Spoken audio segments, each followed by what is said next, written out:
So in media, you hear a lot of discussion about corrections, and that's kind of often just kind of skimmed over, and then, some pundit will be saying, oh, I think there's a correction ahead, or, what we're in is a correction, or da, da, da, da, da, da, da, da. So a correction in technical jargon is a drop in the big broad market, most commonly thought of as the S&P 500, that's more than 10% and less than 20%. Something bigger than 20% is considered a bear market, and a drop that's less than 10% is considered normal volatility. Now, I just want to point out that 10 and 20 here are normal industry jargons that are arbitrary lines in the sand. Said another way, the difference between 9.5 that would technically, down 9.5, that would technically not be considered a correction, and down 10.5 that would technically be considered a correction, is a distinction without a real meaning, because you get a 1% move like that intraday. Corrections, as opposed to bear markets, I make the same point on the 20 side. And there between down 19 and down 21 is not really all that significant a difference. It's just volatility. But we have these arbitrary lines in the sand of what we call a correction and what we don't. Down more than 20, bear market. Down 10 to 20, correction. Down, but not down as much as 10, normal volatility. Corrections come for any reason or no reason.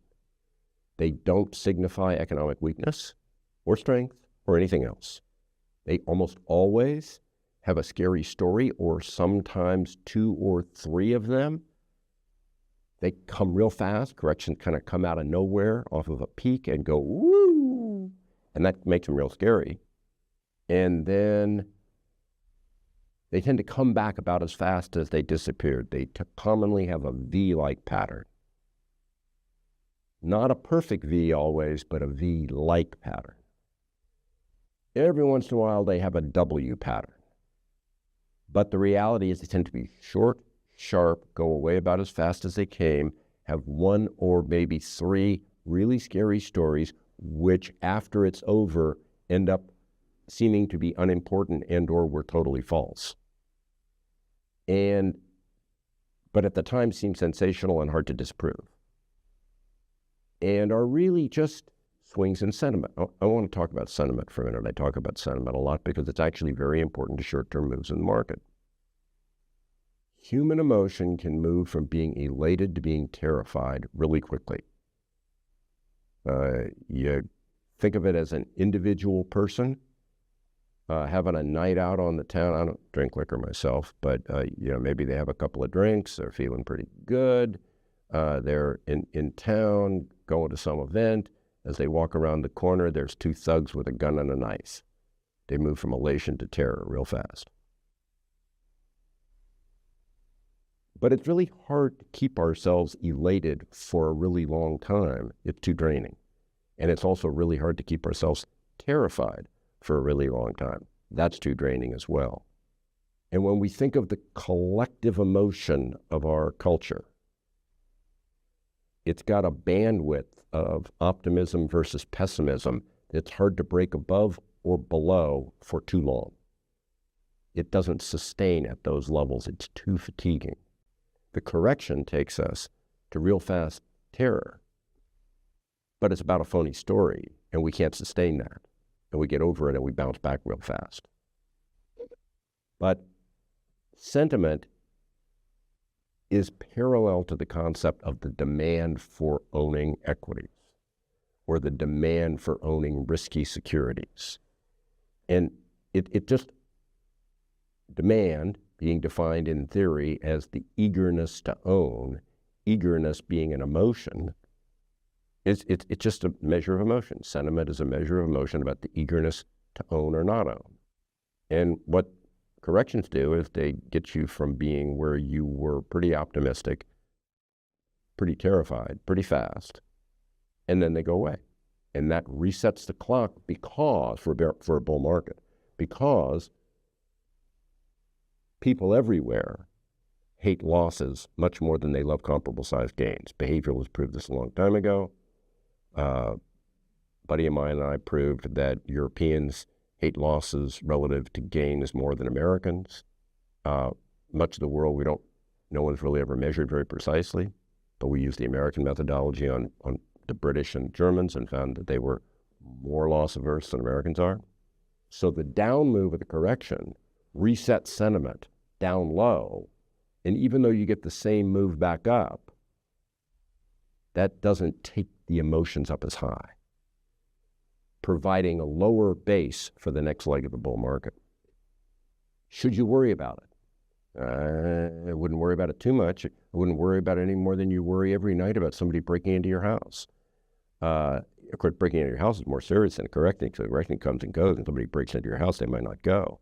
But, and there could be a lot of other untoward effects. But the point that I'm wanting you to see is that corrections come with a crazy set of stories. You can't predict them. I'm unaware of anyone who's ever had any consistent history of predicting corrections. If you can't predict them, you shouldn't worry about them. Things you can't predict are really not something to spend a lot of time worrying about. Do you want to worry about your portfolio and that it's structured right and that you own the right kind of things, et cetera, et cetera? Yes. Worrying in a more modified view could be refined as thinking seriously, looking at risks versus rewards. But worrying about something that can't be predicted and that isn't actually a real intermediate to longer term effect is just a kind of a pointless task. And I would encourage you not to spend time worrying about corrections. They might come. If they come, you ride them out. Soon they're over. Let me go a different direction. I'm just going to say this. I've said this for decades. I say it. People never believe it. I mean, I remember in my 1987 book, The Wall Street Waltz, I wrote this. And that's decades ago. Bull markets, with only the rarest of exceptions that don't really matter, end with a whimper, not with a bang. They roll over slowly at first, descend gently in their early days with volatility, of course. And the first roughly 1/3 of the drop takes up 2/3 of the total length and time of the bear market. And the last 1/3 of the time makes up about 2/3 of the percentage drop. They start gently. In the early days of a real bear market, most people think the bull market's ongoing, and they're wanting to pour more money in. And that which I call the great humiliator, the stock market, is sucking people in to take them down into the depths that will terrify them and cause them to have bought high and sold low. But a correction's not like that. Corrections come straight off the top. And anything that comes straight off the top, you do not sell out on. Bear markets start with a whimper, not with a bang. Corrections start with a bang. Thank you for listening to me. I hope this was beneficial for you. 돈 벌리게